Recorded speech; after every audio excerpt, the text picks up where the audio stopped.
Então, posso começar a falar já, meu amigo? Sim, Muito boa noite a todos. Que a paz de Jesus se faça presente em cada coração, que aqui está conosco, que posteriormente virá estar. Achei muito chique isso, rapaz. Transmissão simultânea. Que coisa bela a tecnologia. É sempre aí um prazer enorme estar junto a amigos e fazia um bom tempo aí que eu não voltava aí no GEAC aí. Rever o Antônio e tantos outros companheiros aí de caminhada. A gente vai falar um pouquinho dessa temática importante, né? Mas antes de mais nada, o seu Antônio pediu para que eu pudesse me apresentar a vocês. Então, para aqueles que não me conhecem, me chamo Jefferson Vasques, moro em Taubaté, cidade localizada no interior de São Paulo. Aqui a gente puxa o R, gente, interior, porta, né? Daqui, e tem vocês de falar sofisticado com R, que a gente puxa mesmo o R.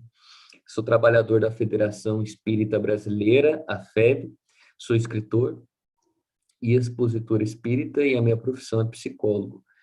E sem dúvida nenhuma, a gente vai aqui construir um pensamento muito breve, singelo, a respeito dessa temática importante que é de hoje, que é o tempo, o desespero e a fé. Só deixa eu dar o ok aqui. Antônio, começa a minha fala, meu querido? Pode mandar ver? Beleza. Gente, para falar do tempo, é preciso entender quais são as teorias a respeito do tempo. Então, a ciência vai mostrar que o tempo ele foi acionado aonde? O botão que acionou o tempo é uma explosão que se chama Big Bang, a grande explosão. Depois dessa explosão, o universo está em uma constante expansão. Morre planetas, milhares de tantos outros são criados. Na casa de meu pai, há infinitas moradas, asseverou com muita propriedade nosso querido e amado Mestre Jesus. Então, o Big Bang, para a teoria da ciência, um do corpo, dos corpos científicos da ciência, foi o botão que acionou o tempo. Esse tempo que nós conhecemos como quantificação de dias, semanas, meses, anos, horas, minutos, segundos. Então, foi ali que se iniciou o espaço-tempo. Perfeito, olha lá, gente. Então, essa é uma visão que foi sendo mais tarde aprimorada e amplificada por Einstein, grande Einstein, onde agora Einstein vai dizer que o tempo é relativo. Então, olha só que curiosidade interessante. Um ano em Marte, devido à densidade do planeta e tudo mais, né? Um ano em Marte equivale a quase 2 anos no planeta Terra. Entende? Olha só, um ano em Marte equivale a quase 2 anos. Então, o tempo é diferente em Marte e aqui. Depende o quê? Dos observadores. E isso é teoria da relatividade, de forma muito singela, claro. Então, se a ciência agora vem mostrando já que o tempo, de forma objetiva e clara agora, que o tempo exterior ele é relativo, quando a gente fala de ciência psicológica, muito mais. Porque se o exterior é relativo, quem dirá o tempo interior de cada um de nós? E esse tempo ele é modificado, ele é sentido de uma maneira específica a depender o quê? Das adversidades que encontramos no caminho. Relembrem vocês, meus queridos amigos, tragam ao pensamento aquela lembrança de quando você estava feliz. Relembre que o tempo você nem o percebeu, mas relembra também daquela diversidade, daquela provação, daquela expiação, daquele momento de dor, daquele momento doloroso que você passou. Ou o tempo se acelerou, ou o tempo desacelerou. Ou seja, além disso, dessa velocidade, a gente começa a sentir o que? O tempo pesado, angustiado. É um tempo que pesa sobre nós. Por isso que os transtornos, depressão, ansiedade, além de mudar como sentimos o tempo, eles vão exercer um peso determinado sobre nós. Então, as aflições, as adversidades inúmeras, elas exercem um peso sobre o tempo de nossas vidas. Então, esse tempo interior não é quantificável, não é. Cada um tem um tempo para elaborar um luto, para ressignificar uma perda, para lidar com uma adversidade. Às vezes um vai reto, direto, o outro contorna e consegue superar esse percalço em seu caminho. Então, cada um tem um tempo. Jesus veio mostrar isso. Diversos discípulos, cada qual com a sua personalidade, cada qual com seus atributos intelectivos e morais, mas cada um num tempo específico. Cada um num tempo específico. Judas, no tempo da inocência e da ganância. Pedro, por vezes, se equivocava na ira. Paulo de Tarso, outrora Saulo, né? Apóstolo posterior dos gentios, ainda preso no tempo da prepotência, da arrogância, dos títulos, tempo humano. E aí, vocês devem estar se questionando, mas então tempo, até agora você está falando, Jefferson, do tempo quantificável, medido. No interior, quando se trata de nós, ele é sentido, mas ainda assim quantificável. Tempo é isso, Jefferson? Não, não é somente isso. Tempo é mais do que isso. Mais do que isso. Tem uma obra que eu acho fantástica, obra pertencente à lavra mediúnica do nosso grande iluminado Chico Xavier, que se encontra na casa máter da doutrina espírita, a Federação Espírita Brasileira, este celeiro de luz e de luz que ilumina, luz que amplia consciências através de grandes obras e grandes trabalhos. E nessa obra que se intitula O Consolador, o benfeitor Emmanuel, uma obra de perguntas e respostas. Nesta obra memorável, na pergunta 14, o benfeitor Emmanuel vai dizer o que verdadeiramente é tempo. Então, até o presente momento, a gente entende o tempo como uma quantificação, um número, e que, ora, quando a gente traz para o interior, continua ainda sentindo como número, mas que a hora pode desacelerar, um transtorno depressivo, a hora pode acelerar, quando a gente é pego pela ansiedade, a gente pode sentir angústia quando as aflições nos buscam, mas ainda assim o tempo está na bagagem da quantificação até agora. E aí chega o Emmanuel, vai dizer o seguinte, olha só, a vida é um eterno presente. Mais importante do que quantificar o tempo é valorizá-lo. Então, agora, olha só, tempo não é quantificação, tempo é valor. Gente, isso sobe agora para um outro patamar, para outro. Porque se tempo é valor, valor ocorre na minha entrega na qual instituo uma relação não somente comigo, mas com o outro, com Deus. Então, neste exato momento, neste exato espaço de tempo que aqui estamos, juntos, unidos, eu estou deixando uma marca em vocês, com pensamentos, com sentimentos específicos, e vocês estão deixando uma marca em mim, com pensamentos e sentimentos específicos, e nesta relação que temos um para com o outro, surge o real valor do tempo. Quantas vezes a gente está na casa espírita, naquele tempo da palestra, naquele tempo de um seminário ali no centro espírita, mas a cabeça, a consciência está presa no tempo do: será que eu deixei a roupa no varal? Será que eu deixei a casa aberta? Olha lá.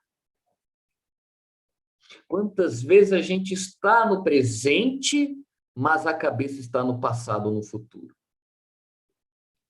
E aí o tempo perde esse significado, perde esse valor que se colore agora com a proposta do benfeitor Emmanuel.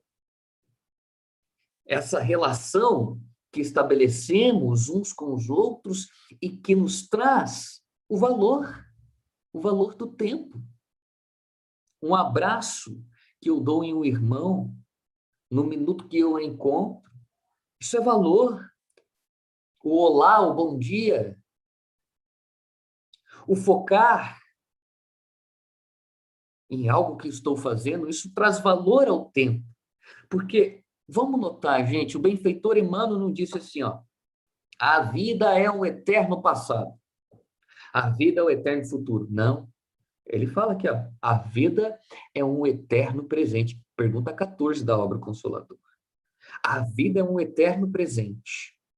Então, subtende-se que quando eu não estou com a consciência, o que é consciente, gente? Eu aqui olhando para vocês, vocês olhando para mim, nós estamos conscientes. Vocês me escutando, falo pra caramba, né? Fazendo essa caridade. E nós aqui estamos conscientes. Então, se a vida é um eterno presente, quando eu estou apenas aqui no presente, mas a minha consciência está no passado, eu não estou nesse tempo atual, eu estou no tempo do passado, das minhas lembranças, ou estou no tempo que nem sequer existe. Porque o presente é oportunidade, o passado é constante, o futuro é incerto. O futuro serve de objeto de abstração, colocar uma meta, um objetivo. O passado como objeto de reflexão, mas é o presente que cria o futuro e que criou o passado. Então, são as nossas ações no agora. E olha só quantas vezes a gente está, por exemplo, vamos retomar no centro espírita, mas a consciência, né? Eu brinquei aqui, está lá na roupa que ficou no varal, na janela que ficou aberta, na casa, está chovendo, hoje está dia de chuva aí, o Antônio, com o confrade Antônio, disse que aí está chovendo bastante. Então, às vezes a gente está pensando, aí, será que a roupa ficou no varal? Será que eu esqueci a casa aberta? Será que... E aí, quando vê, já passou a mensagem da noite, passou inúmeras coisas, a gente entra um pouco, um tanto quanto superficial no passe, porque a gente não se conectou com a casa, e aí surgem aquelas coisas, né? Não sei se por aí tem. Certa feita escutei aqui, gente, em uma casa espírita aqui em Taubaté, ô fulano, eu vou na casa espírita lá porque o passe é forte.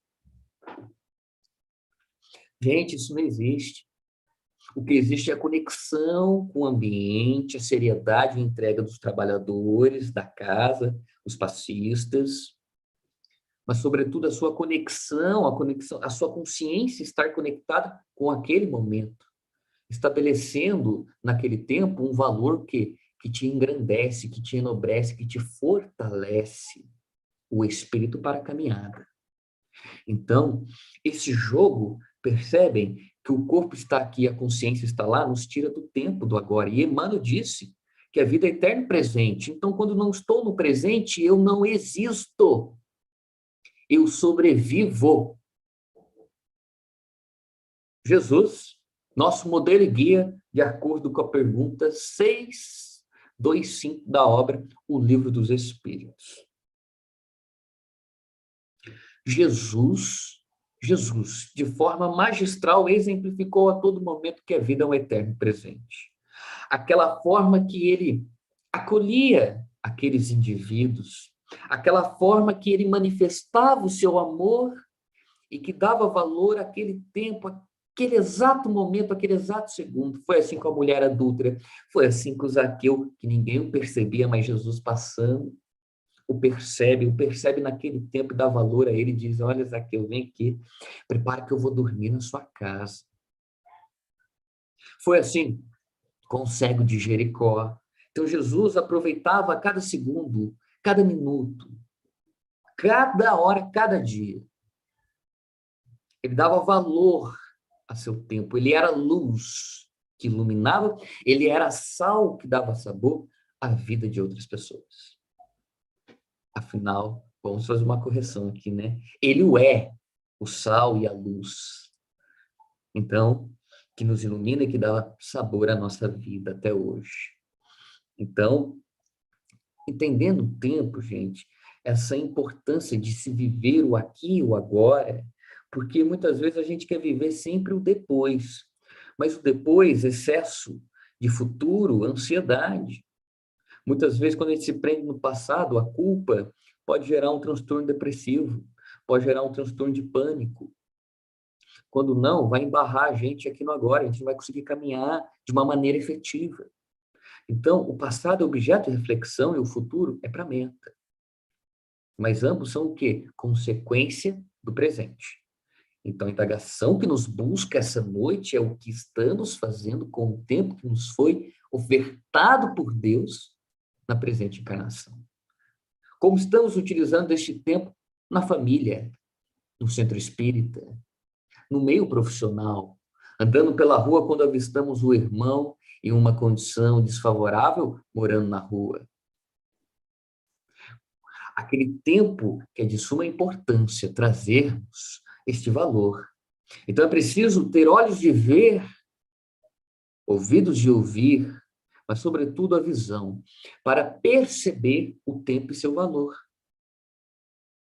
Muitas vezes, gente, você sabe qual que é uma das maiores, na minha visão como psicólogo, eu vejo como uma das maiores loucuras da criatura humana, é achar que ela é dona do tempo.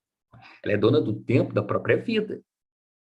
Mas, por exemplo, às vezes a gente tem aquele paizinho, aquela mãezinha, aquela avózinha, que a gente já não vê, há muito tempo, e que pode ser o último momento, pode ser a última vez que a gente vai ver, no sentido físico, carnal, porque é um espírito imortal.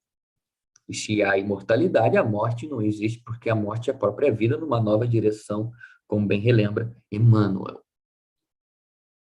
Mas a realidade é essa, que pode ser o último minuto, a última hora, o último dia que estamos com os nossos entes queridos, com os nossos amigos, com aqueles que amamos. Pode ser o último dia que temos a oportunidade em corpo físico, carnal, de chegar e pedir perdão àqueles que ferimos ou perdoar aqueles que nos feriu. Tem uma obra fantástica que se intitula Sobre a Brevidade da Vida, uma obra filosófica, onde o autor, Sêneca, vai trazer uma coisa, uma reflexão que eu acho fantástica, gente. Imaginem vocês, quando a gente está falando de tempo, a gente está falando de tempo, de morte, fazer uma reflexão breve. Imaginem que a morte chega e ela vai fazer um inventário de nossas vidas. A morte chega e pergunta assim para a gente: quanto tempo você gastou com raiva, com ressentimento, com mágoa, com rancor, com rivalidades vãs? Quanto tempo você cedeu para o seu ego, para o egoísmo, para as paixões descomedidas? Quanto tempo você deixou que o outro retirasse da sua vida no sentido de que você doou a sua existência a ele, não de uma maneira benéfica, mas de uma maneira ruim? Quanto tempo você gastou perseguindo um propósito que alimentasse a sua alma? E muitas vezes, quando a gente vai ter essa percepção do tempo, muitas vezes é só na morte. Nos instantes derradeiros da morte. A morte física. E quando a gente vê, já é tarde. E quando a gente percebe esta reflexão, a gente vê o quê? Que a gente está morrendo prematuramente. Porque a gente não está no presente, mas a gente está no futuro, ou sempre preso ao passado. Então, a gente está morrendo, sobrevivendo. E estar com Jesus é mais do que sobreviver. É existir. É existir. É sorrir, é brincar, é chorar, é festejar. É derrapar, mas continuar o caminho reto.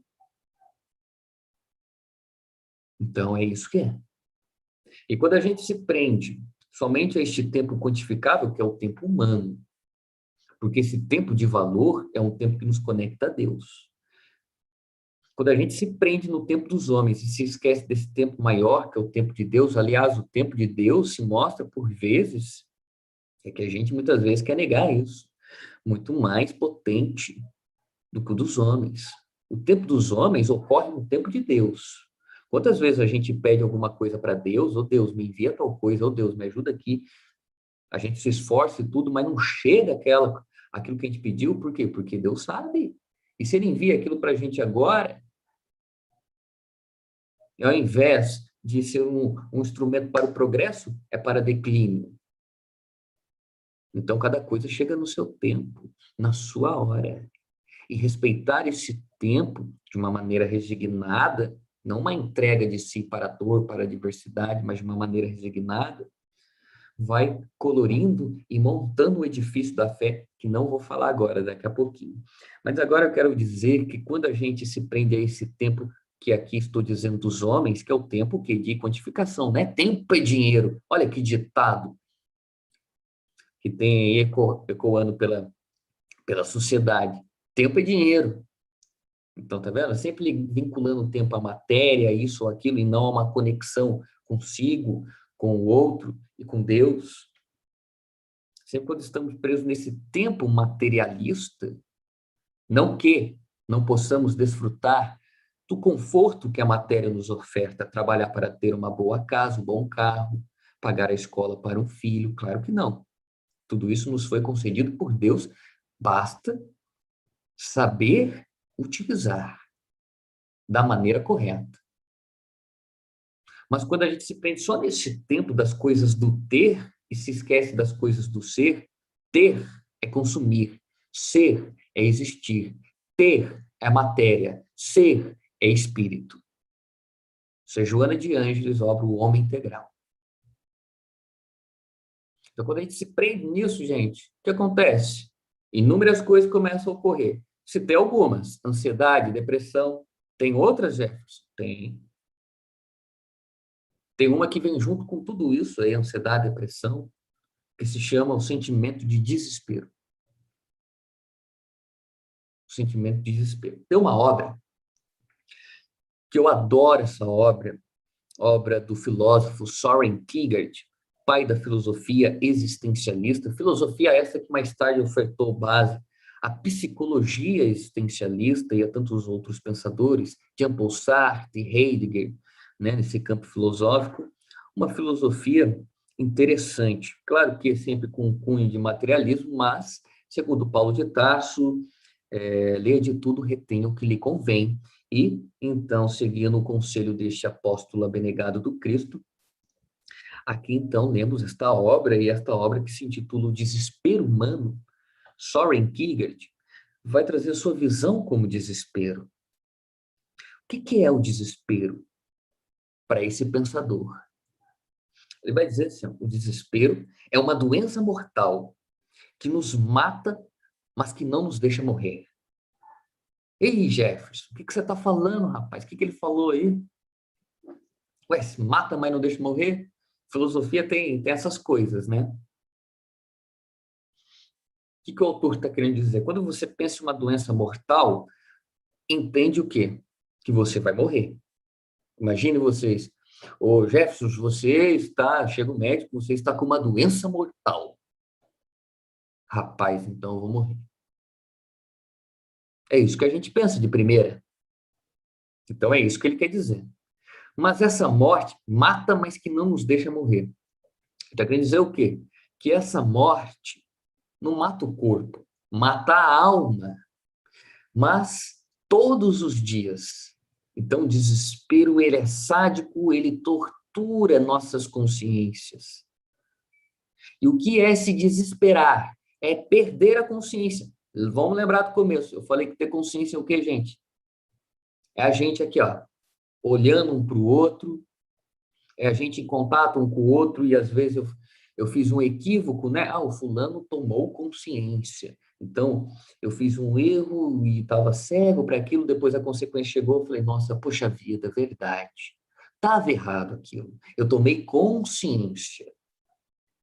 Então, consciência é isso. Consciência, a gente está aqui consciente, olhando um para o outro, se escutando. Na verdade, vocês estão me escutando, né? O desespero tira isso, tira a capacidade de pensar, que é atributo da consciência, de raciocinar, de refletir, de planejar. É isso que é o desespero. Ele vai corroendo a gente todos os dias, ele vai minando a esperança, ele vai tirando a luz da fé. E ele costuma surgir em situações inesperadas. Você não tinha preparado aquilo, aquilo não estava no roteiro, mas apareceu. Apareceu e chegou, ó, sacudindo a consciência. Chegou sacudindo. E tá aí. Tá aí. Então, como é que a gente vai lidar com isso? Como que ele surge? Porque o desespero surge quando a gente perde a noção do tempo, do valor do tempo. Quando a gente está preso, eu disse, lembra? Esse tempo de quantificação, eu quero ter para ontem, quero ter para hoje. Quando a gente está preso nessas coisas, chega uma adversidade, uma situação inesperada, algo que não conseguimos dar conta, que vai tirar o quê? Da nossa consciência momentaneamente, o tempo. E quando a criatura perde esse sentido do tempo, né, dentro de si, ela entra em desespero. Em desespero. Crises de pânico, de ansiedade. Qual que é o maior problema delas? A pessoa perdeu a noção do tempo. Ela pensa mais sobre aquele medo se agiganta e o medo gera desespero, e o desespero coloca ela num ciclo, e aí, quando vê, vai ter que tomar um remédio, alguma coisa. Quando não, vai parar no hospital. Ó, perder a noção do tempo. Ficar só preso no tempo dos homens gera isso, gente. E aí, pode surgir na cabeça de alguém, então desespero, Jefferson, além de ser o desespero, ele vai eclodir ali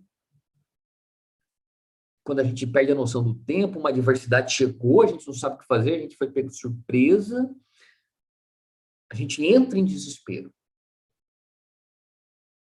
Então, o tempo é fruto disso também. E aí surge uma indagação. O desespero se instala na nossa consciência pela falta de fé? Será, gente? Será? Por quê? Porque eu conheço espírita que já entrou em desespero.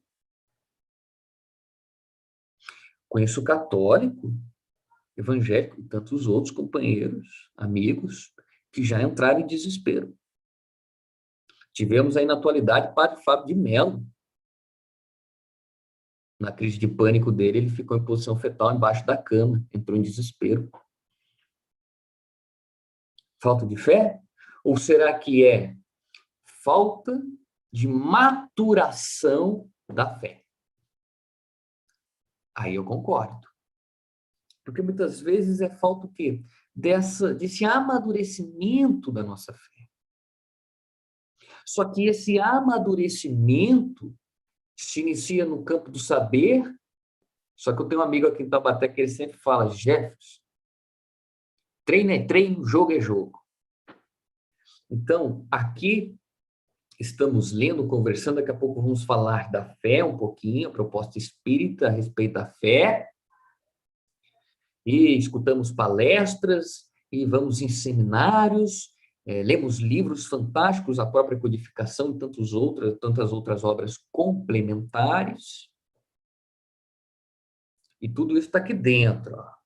E a fé vai se aprimorando também no trabalho de caridade, né? Fé sem obras é morte, segundo o apóstolo Tiago. Não adianta a gente ter a fé como instrumento de contemplação. Tenho fé, é um primeiro passo. Mas a fé, ela se dilata na medida que entro em contato com o outro, na medida que o amparo, na medida que dou o meu amor a ele. Por isso que fora da caridade não há salvação. Não é fora do espiritismo, não é fora não sei de onde, não, é fora da caridade. Por isso que o codificador é o bom senso encarnado. Então, quando a gente vai perdendo essa noção, olha só, vai entrando isso. E essa fé vai entrando, esse desespero, essa noção do tempo. E essa fé é o que nos resgata desse desespero. O objetivo é o quê? É não entrar em desespero. Mas se porventura a gente entrar, não sei o que fazer, o que eu vou fazer, e perde a consciência, começa a ter atitudes impulsivas, que a nossa fé nos traga de volta. E que ela seja a nós um porto seguro. Esta fé que vai ser aprimorada nas tempestades, né? Treino é treino, jogo é jogo. Então, na obra que se intitula Depois da Morte, o apóstolo do Espiritismo, Leon Denis vai deixar lá no fim dessa obra, na mensagem que se intitula Fé, Esperança e Consolações, ele vai dizer que a fé é a confiança da criatura em seu destino. É a certeza de estar no caminho certo. E aí parece que, complementando a Denis, Emmanuel, na pergunta 354 da obra citada aqui no começo, o Consolador, ele vai dizer que conseguir a fé é dizer não mais eu creio, mas eu sei. Olha a reflexão. Então, para Leon Denis, a fé é a confiança da criatura em seus destinos, é a certeza de que estamos no caminho certo. Por quê? Porque estamos com a consciência no tempo de Deus. Nós cremos neste tempo, este tempo da vida que prossegue além de tudo. É neste tempo que nos ancoramos e que nos gera certeza, convicção. E esta convicção foi gerada porque a gente o que vasculhou, segundo o codificador. A gente, o espírito, não deve aceitar tudo de prontidão. Tem que questionar, investigar, refletir. E aí, refletindo, entendendo, aceitaremos. Então, não é uma aceitação cega, porque a aceitação cega não encontra base perante o que? As provas e expiações. Chega uma expiação determinada, nós. Por que está ocorrendo? Por que isso não sei o quê? Por que isso não sei o quê? Por que comigo? Porque nesse exato momento da minha vida. E aí entra a fé, que é esse conjunto de crença, começa por lá. A gente começa no eu creio, que Emmanuel fala aqui, ó. Mas esse nível, essa fé inabalável, que utiliza a parte racional e sentimental, esse misto, essa fé ela é amplificada e testada na adversidade. Denis, ainda na mesma mensagem, na mesma obra Depois da Morte, vai dizer que esta fé inabalável, esta fé que tem essa certeza, só pode ser adquirida nas tempestades da vida. Então, tira essa ideia dessa fé contemplativa que fica aqui, eu tenho fé, eu tenho essa crença tal, eu sou isso, eu sou aquilo, e coloca essa fé numa proposta mais ativa. Essa que é a proposta do Espiritismo. Juntar o racional para indagar, para ampliar a nossa visão, porque quando a adversidade ou quando tantas outras coisas nos buscarem de fora por dentro, a gente não chacoalha, a gente pode até chacoalhar, mas cair não. E aí, quando a gente começa a entender tudo isso e adentrar no tempo de Deus, a levar a consciência para Deus, a ponto de dizer, não mais eu creio. Olha só a diferença, eu creio e eu sei. Então, chega alguma coisa, uma adversidade. Vamos lá, uma expiação, algo mais severo. uma expiação na saúde física de cada um de nós que aqui estamos. Chegou a nossa hora. Chega para todo mundo. A gente não vai mais dizer assim para nós, eu creio que isso tem um propósito. Olha só, eu creio. Então, tem chance o quê? De derrapar. Agora, eu sei que tem propósito. Olha a diferença entre um e outro. É muito diferente isso, gente. Olha a diferença de tudo isso. Entende? Olha a amplidão de tudo isso. Eu sei, assim como Jesus, a todo momento asseverou essa fé. Sobretudo no Getsemane, lá no Jardim das Oliveiras, quando ele entende aquela dor que estava para chegar até ele, ele se ajoelha e diz, Pai, afasta de mim esse cálice, mas que seja feita a tua vontade.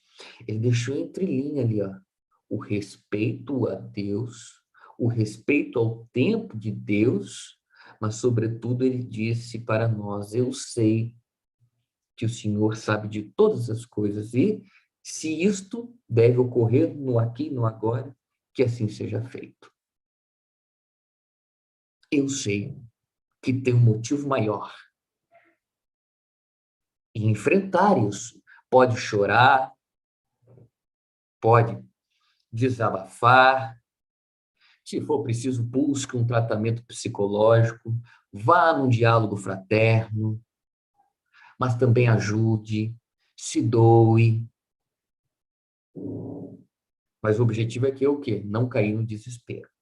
Porque quando o desespero entra, a gente perde não somente a consciência, mas as rédeas da reencarnação.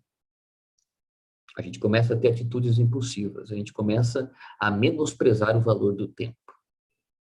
A gente deixa que o tempo que seja tomado pela dor. Pela dor. Eu sei que no começo é sempre muito difícil uma notícia de uma determinada doença, de um determinado transtorno. Só quem sente sabe, né? Porque a dor tem isso. Ela é sentida por cada um de nós. A dor nos iguala. Nos iguala. Se é rico, se é pobre, classe média, empregado, desempregado, tem um carro do ano ou não. Desculpa, gente. Tem um carro do ano ou não, não importa. A dor nos torna iguais. Isso é fato. Só que o que vai nos diferenciar um dos outros nesses momentos é a fé. Então é preciso amadurecer a fé. E a fé ela é amadurecida no trabalho sincero a Jesus. A fé é amadurecida não somente pelo estudo, também, mas na prática, na vivência. Na vivência. Então, a fé vai ser esse contato que a gente vai ter um para com o outro. E este contato que estabelecemos, ora com o amigo, ora com o necessitado, ora nós somos o necessitado, é o que nos conecta com Deus, é o que nos mostra o real valor do tempo. Sabe, gente, não tem coisa mais valorosa do que você doar 5 minutos, 10 minutos para uma pessoa que estava em desespero, chorando, e que depois de comentar algo com você, ou de conversar, ou de ser esclarecida, um diálogo fraterno, ela sai mais aliviada, às vezes sai até sorrindo. Esse é o valor real do tempo. Esse valor que muitas vezes a gente também não exerce, foi como eu que disse, nos ambientes primários da nossa vida. Trabalho, mas sobretudo, vamos lá, família. A gente perde tempo com tantas discussões. Por quê? Porque a gente sabe que o núcleo familiar não vai trazer a nós somente indivíduos que amamos. Vai ter indivíduos que nos são dificultosos, que possuímos entraves, assim como eles possuem conosco. Porque às vezes a gente fala assim, o fulano é difícil, mas a gente também deve ser difícil para ele. E às vezes a gente perde tempo com tudo isso. com essas coisas pequenas, com essas disputas. E o nosso papel, enquanto que espíritas, é utilizar de todas essas informações. Olha, a vida prossegue. O que tomba é o corpo. Olha, a família é uma instituição, um projeto de Deus a todos nós, que vai reunir ali espíritos, muitas vezes, que você possui vínculos de antipatia, mas você está ali para quebrar isso, não para salientar. Então, você está ali para construir um tempo com amor.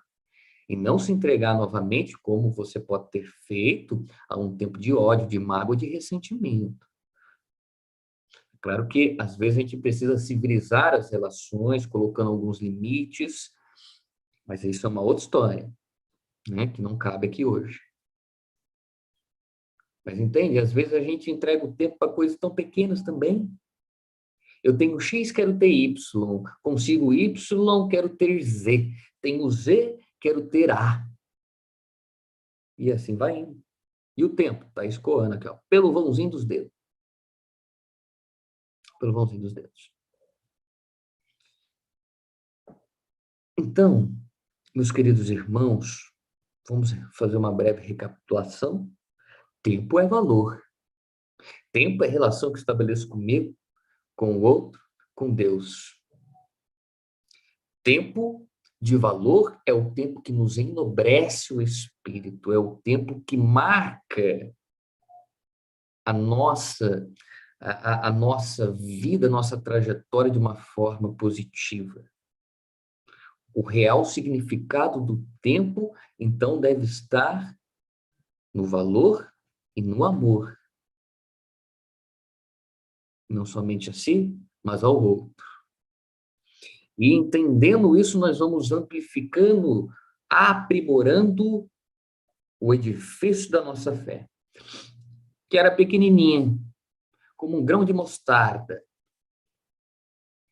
e que, vida após vida, trabalho após trabalho, utilizando o tempo de uma maneira sadia, com responsabilidade, pensando para agir e não agindo para depois pensar, utilizando esse tempo, esse livre-arbítrio relativo que nos foi concedido por Deus, que se aprimora com a nossa evolução, utilizando tudo isso de uma maneira certa,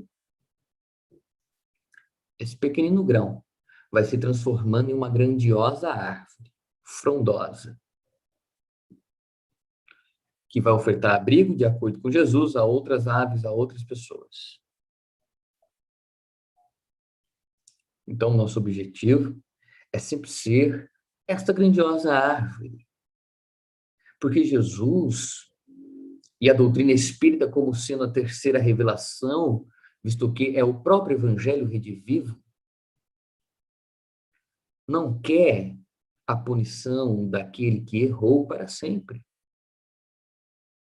mas quer a remissão daquele que errou. Então, fórmula crística: acolher ao pecador, jamais ao pecado. Quantas vezes a gente desperdiça o nosso tempo olhando o argueiro que está no olho do outro irmão e não vemos uma trave, um conjunto, algo maior de imperfeições, de vícios que está em nós. Perdemos tempo salientando os erros alheios pela prática da maledicência, popularmente conhecida como a fofoca. E quando a gente vê, gente, a gente já está de cabelinho branco. E a morte está chegando, e ela não manda, eu sempre falo, ela não manda o WhatsApp, fala assim: oi, sumido, quanto tempo, saudade de você, estou indo aí te ver. Não, ela não manda. A gente entende que eu, Jefferson, aqui, esse jovem, vou desencarnar velho. Mas quem afirma isso? E se o tempo decide, junto à morte, me levar amanhã ou depois? Eu, sem dúvida nenhuma, não estou preparado, não. Nossa senhora, gente, sou devedor que só. Tem tanta tarefa. Aí, tanto trabalho dentro da seara espírita, tanto trabalho em mim mesmo, que ainda não fiz, tanto trabalho no núcleo familiar. Não estou preparado. Mas entende? A nossa, foi como eu disse, uma das maiores loucuras da criatura humana é querer o quê? Controlar esse tempo, sendo que nem sequer controla o seu, né? Quando a gente entender, controlar, dar valor ao nosso, a gente vai entender o quê? Que é o meu tempo que eu tenho que cuidar.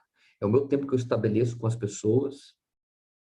E neste tempo, nesse espaço que estou com as pessoas, eu vou criando as minhas relações, eu vou aprimorando meus sentimentos, eu vou educando as minhas imperfeições, eu vou construindo pontes e destruindo muros. Esse é o real utilização do tempo. E quando a gente fala de transição planetária, um mundo que está em provas e expiações, ascendendo para um mundo de regeneração. A regeneração do planeta começa pela regeneração de cada um de nós. E para entender esta regeneração, é preciso focar no autoconhecimento, aquele mergulho assinalado por Santo Agostinho na pergunta 919 da obra O Livro dos Espíritos. Mas também a autoaceitação e a autotransformação. E às vezes a gente utiliza o tempo cultivando culpa desnecessária, que vai o quê? Travar o nosso caminho, a nossa jornada. Essa culpa que Joana de Ângeles, na obra Conflitos Existenciais, vai dizer que muitas vezes utilizamos como instrumento de punição a nós. Não mereço isso, não mereço aquilo. Não, nós somos filhos de Deus. E nosso irmão Jesus, como disse o amigo ontem num curso de mediunidade, que parentela, olha que coisa linda, nosso pai é Deus, nosso irmão é Jesus. E temos aí simbolicamente também, se for entrar nessa conta, Maria. Então, olha a parentela que a gente tem. Como que a gente está usando isso? É uma coisa a se questionar. Como a gente está utilizando essa parentela e estes ensinamentos que ecoam destas leis, ensinamentos de Jesus, o Evangelho reflete as leis de Deus. Estes exemplos que aqui foram cravados e que são cravados a todo momento por cartas vivas do Evangelho do Cristo, Chico Xavier, Divaldo Franco, Bezerra de Menezes e tantos outros, que trazem Jesus aqui, ó, pertinho do nosso coração. Que às vezes a gente tem uma dificuldade similar à mensagem do Mestre, aí reencarna essas cartas vivas de Jesus para exemplificar. Então, gente, a minha reflexão aqui é deixar essa indagação, o que a gente está fazendo com o tempo que nos foi ofertado? A gente pode usar o tempo para consumir, para sair, para festejar? Claro que pode. Claro que pode. Mas não somente para isso. Quando a gente está com a nossa família, a gente está de corpo e alma, ou a gente está lá de corpo e a consciência está lá em outras coisas. Ou está lá, às vezes você olha para o familiar, ele sorrindo, te apertando a mão, te abraçando, e você lembrando lá do tempo que ele falou tal coisa para você, e aí já surge raiva, ressentimento, mágoa. A vida é um eterno presente. Relembremos, portanto, daquela mulher que olhava o tempo com os olhos da carne. Aquela mulher que era mercadora de essências, esta memorável história que se encontra na obra Contos e Apólogos, psicografada por Chico Xavier, onde Humberto de Campos vem relembrar desta mulher cujo olhar enxergava somente as coisas da matéria. Ela estava presa ao tempo dos homens. Ela se entregava às paixões. Ela tinha uma casa com muito ouro, com servos. Ela tinha tudo o que queria. E aí ela vista, andando pelas redondezas do templo, aquele jovem Galileu, cabelos próximos ao ombro, olhar melancólico, profundo, hipnotizante, energia jamais vista. Aquele jovem singular tocou o coração daquela mulher, mas aquela mulher olhava para a vida somente com os olhos da carne, não foi diferente com aquele jovem Galileu. Então ela chega em direção àquele jovem e diz: quero a ti. Venha para minha casa, ali lhe darei tudo, você terá tudo que você quiser. Percebo em você, jovem Galileu, percebo em teu olhar uma chama diferente, por isso procedo por amar-te. E ficou fitando, encarando com aquele olhar esfogueado, apaixonado, carnal, aquele jovem Galileu. E aquele jovem Galileu, pressionado por aquele olhar, diz a ela: hoje não, amanhã, quem sabe. Passados 3 anos, lá estava Jesus ao pé do tanque de Betesda, fazendo paralíticos andar, cegos voltavam a ver. Então, aqueles fenômenos, aquelas curas grandiosas, ali estava ele, alimentando também aquelas almas com lições, mostrando a elas o reino dos céus, esta boa nova, anunciando de alegria, de paz, de esperança, porque a boa nova é isso. Até então que uma senhora vem procurar e diz: mestre, eu preciso que o senhor vá visitar uma amiga minha que está precisando urgentemente do seu amparo. Jesus prontamente, porque ele dava valor ao tempo, se coloca em direção àquela mulher e vai seguindo-a. E quando ele chega, ele é levado para uma área específica, o Vale dos Leprosos, e lá estava aquela mulher na entradinha, aquela mercadora de essências, linda e esbelta que foi um dia, agora tendo o corpo corroído, deformado pela hanseníase, que antigamente se chamava de lepra. E aí ela olha aquele jovem, percebe que aquele jovem foi o jovem que ela cobiçou como homem. E ela diz: você é o Messias, o enviado de Deus? Ele diz: sou.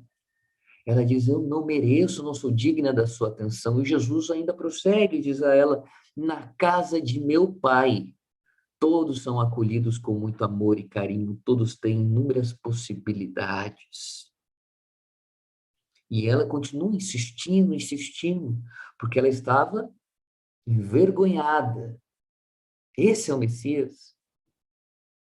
E aí Jesus chega perto dela, acolhe, coloca a cabeça dela em seus braços e diz a ela: percebo diferente chama em teu olhar.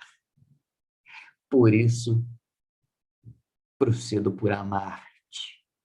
Meus queridos irmãos, Jesus ensinou neste momento precioso que benditos são os olhos que estão imersos no amor. Porque aquele que olha a vida pela lupa do amor, sem dúvida nenhuma, colore o tempo. Sem dúvida nenhuma, aproveita cada segundo, cada minuto, cada hora, cada dia, para amar-se, para amar.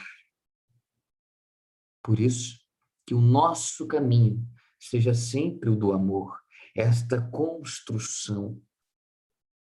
E o tempo, quando está na estrada do amor, ele está amplo, grandioso. E vida imersa no amor, vida presentificada em Deus, é vida iluminada. E o desespero começa a não mais encontrar guarida em nossas consciências, porque a fé não mais vai dizer eu creio, mas eu sei. Assim como Paulo de Tarso sabia que aquele era o Cristo de Deus na estrada de Damasco, que fez da estrada de Damasco, que começa na consciência, o caminho para a sua renovação. E que a paz do Cristo, meus queridos irmãos, se faça presente em cada coração, hoje e sempre. Muito obrigado a todos.